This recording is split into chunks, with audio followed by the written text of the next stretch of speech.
Welcome to Vancouver's Stanley Park. I'm Chris Galis. Stanley Park is unique, considered by many to be Vancouver's crown jewel. 8 million visitors come here every year to experience this vast forest within an urban setting. The following decades will be a flourishing era for Stanley Park. A forest management plan has been put in place designed to restore the forests and ecosystems. The storm hit in the middle of the night, but almost immediately witnesses started calling local media to report what was happening in the park. It wasn't until the next morning that we saw the full scale of devastation here. Our story begins on a very windy night in December 2006.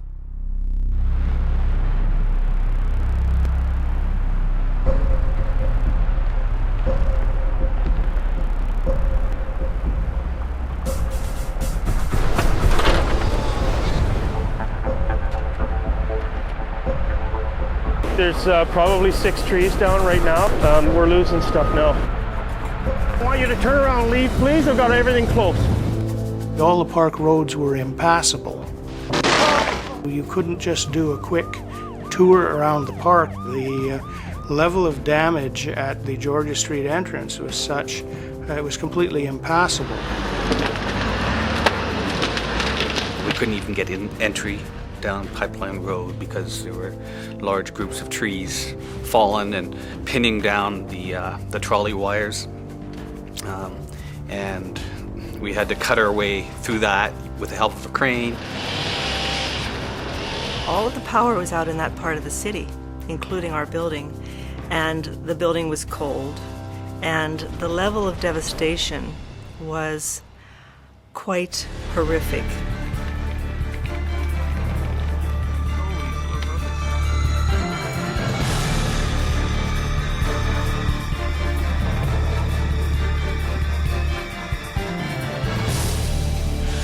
The actual damage to the park didn't really set in until the following day when we realized, oh God, this is much bigger than we had thought.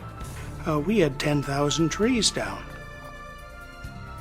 We started to say to ourselves, look, this is beyond the ability of our little happy gang that run the park board. We need expertise.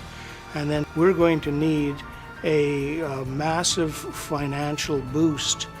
We were getting a lot of response from the public. They wanted to help. They wanted to come and volunteer. How can I help? I'll come and help move the trees. People wanted to donate money.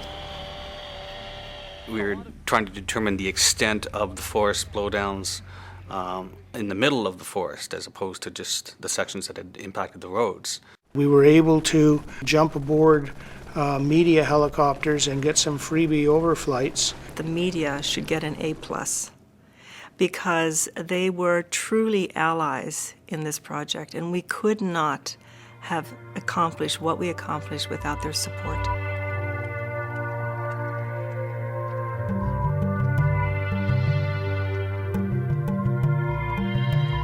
We can see that there are opportunities that will become lasting legacies for the park as we return Stanley Park to the community.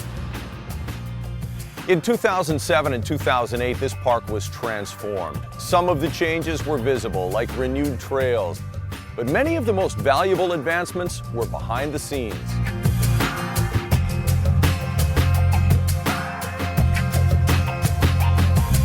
My first interest in working with the park, and their question for me was how do we increase the stability of the trees that are left around the edges of these newly created openings within the stand. It's a rarely done thing, but we used spiral pruning. Climbers spur climb up high into the trees and they remove a prescribed percentage of the branches all the way up. In the process of pruning out some of the branches, you reduce the wind loading on the trees that are left, and it helps to create a more filtered edge and gives the trees that are left in the stand behind that edge time to begin increasing their wind firmness.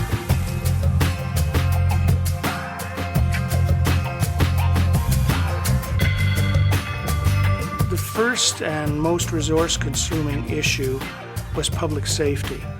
And for every one of those 10,000 trees that came down, There was another one that had been damaged but was still standing. A secondary issue was we now had a massive tinder pile on the floor of Stanley Park Forest. People can accidentally set fires, and that was one of our biggest worries that we had, was with all this downed material from needles, twigs, and branches, and logs, all stacked up. The conditions were really rife for a significant forest fire.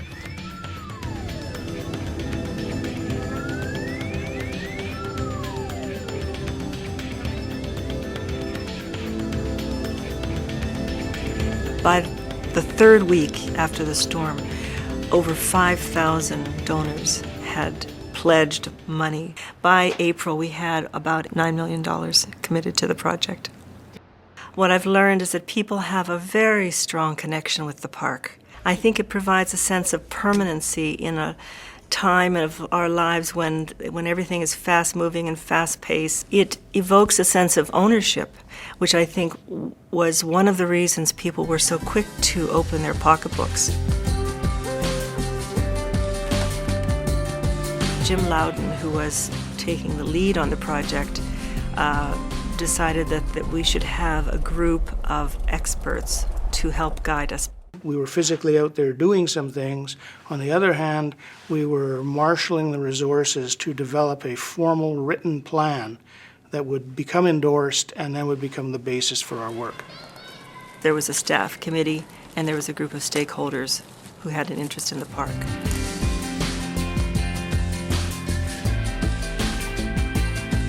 It was a fantastic opportunity for Stanley Park Ecology Society, a chance for us to not only contribute but also to be learning. There was so much going on. It was just such a busy time, and it was hard to keep up. It was necessary to meet 2, sometimes 3 times a week. We stepped up very quickly to get involved with aspects that we could contribute, creating the environmentally sensitive areas maps and bringing forward information on species at risk.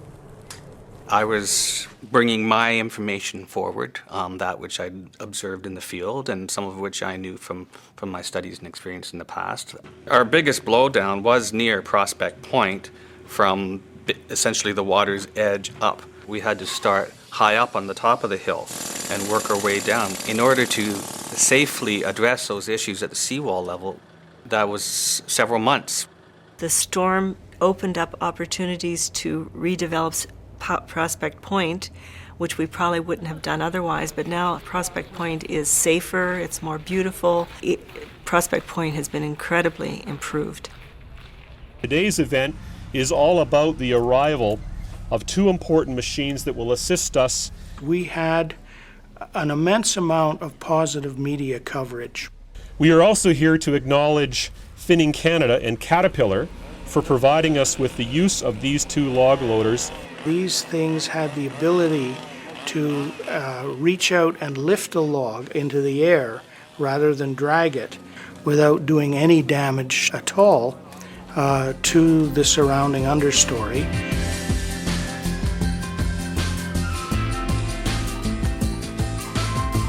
As the restoration plan started to come to fruition, I could see how it was going to progress. It became a very exciting and hopeful process. Yeah, it's coming along really well. This is 3 years. It became clear as we went through the restoration process and the recovery planning exercise that we needed to have a long-term vision of what kind of forest was the right kind of forest for Stanley Park. The group involved in that developed a nice, clear vision of the kind of forest that they wanted for the future. Then becomes the challenge of the long-term series of activities that are necessary to create that kind of forest. And that's where the management plan comes in. The emphasis is, let's try to make this as close to natural as possible, recognizing that this is a big urban park.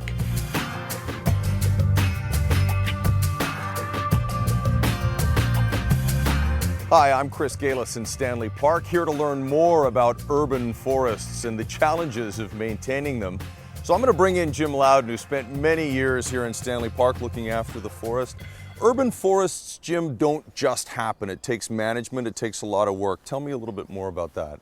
Well, the key difference between an urban forest and a natural forest is millions of people wander through this forest every year. That also brings in the challenge of invasive species, and there are some plants growing in here, obviously, that aren't native to Stanley Park. How do you manage that, and can you give us some examples? The first is English ivy, which many people have seen growing up the trunks of various trees in the park. The ivy, over time, will actually kill the host tree that it's growing on. And the other is Himalayan blackberry. It's a typical thorn bush, a berry bush, not unlike a raspberry, but it's much more aggressive and fast growing.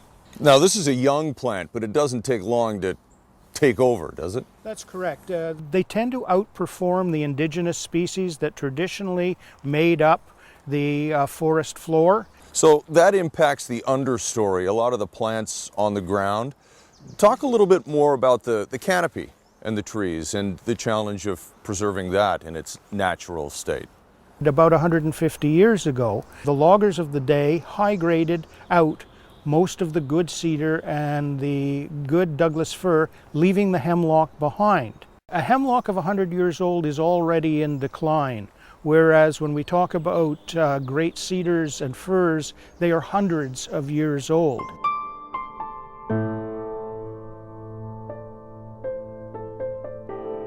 If you remember from the storm, there were a lot of shattered trunks that seemed to break off at about 20 and 30 feet up. Yeah, they snapped right in the middle, which seemed very strange to anybody who came through the park. If you look closely, every one of those cases was hemlock.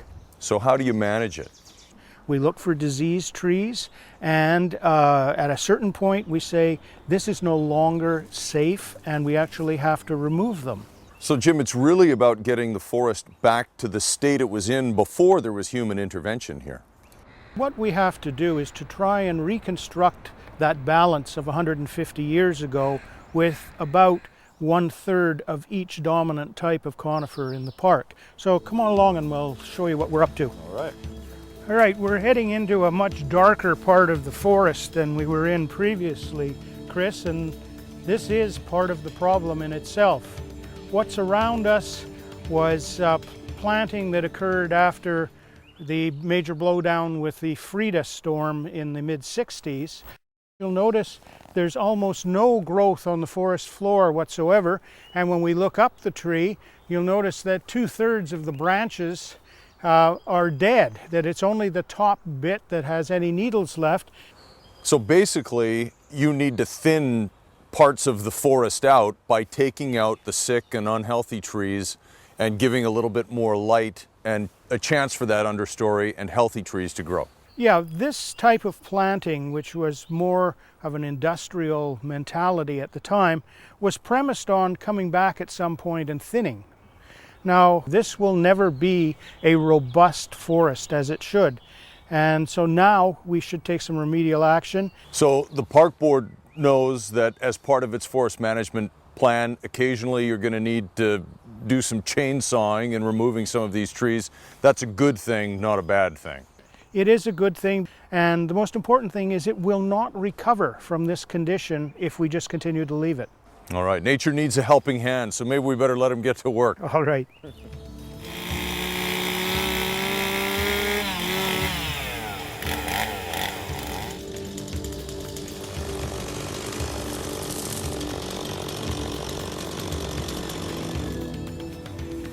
Jim, this is a pretty good example of a blowdown area that came about after the storm. Tell us what you've done in here. We've had people in here actually brushing back some of the forest floor to give the new plantings an opportunity. And I guess replanting was a big part of what you had to do in the blowdown areas like this.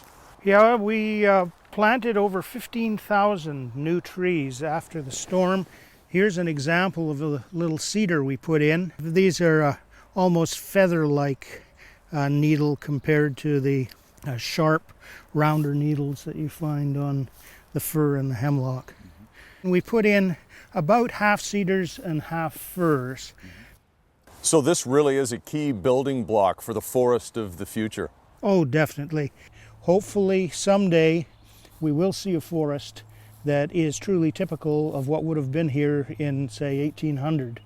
And it takes a well thought out forest management plan to do that, and obviously a big help has been all of the money donated to the Stanley Park Fund after the 2006 windstorms as well. Wouldn't be possible without that? No, it wouldn't have, and in fact the forest would have continued its decline had we not had this opportunity to change direction and bring the park back to what it was originally. Sounds like the future looks pretty good here I think so. in Stanley Park's urban forest. Thanks for teaching me a little bit more about it, Jim. Glad you did.